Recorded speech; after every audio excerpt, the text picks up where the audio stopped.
ক্ষমতায় টিকে থাকার জন্য দেশে একটি অসুস্থ প্রতিযোগিতা শুরু হয়েছে বলে মন্তব্য করেছেন বিএনপির মহাসচিব মির্জা ফখরুল ইসলাম আলমগীর। বৃহস্পতিবার বিএনপি চেয়ারপারসনের গুলশানের রাজনৈতিক কার্যালয়ে রাজবন্দির জবানবন্দি বইয়ের মোড়ক উন্মোচন অনুষ্ঠানে প্রধান অতিথির বক্তব্যে তিনি এ মন্তব্য করেন।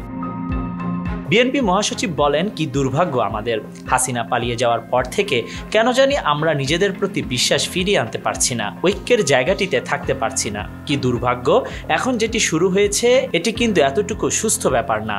একটি অসুস্থ প্রতিযোগিতা শুরু হয়েছে ক্ষমতায় টিকে থাকার জন্য। ক্ষমতা তো তখনই টিকে থাকবে যখন সেটিকে স্থির করা হবে। তিনি বলেন, সংস্কার অবশ্যই লাগবে, আর সংস্কারের পেছনে যে শক্তিটি লাগবে সেটি একটি হচ্ছে নির্বাচিত পার্লামেন্ট, নির্বাচিত সরকার। এটি ছাড়া সংস্কারকে লেজিটিমেসি বা বৈধতা দিতে পারবো না আমরা। তাই আমরা সেসব বিতর্কে জড়াতে চাই না। গণমাধ্যমের উদ্দেশ্যে বিএনপি মহাসচিব বলেন, গণমাধ্যমও কেমন যেন নেতিবাচক জিনিসগুলোকে তুলে ধরতে চায়। তিনি তাদের ইতিবাচক বিষয়গুলোকে তুলে ধরার আহ্বান জানান।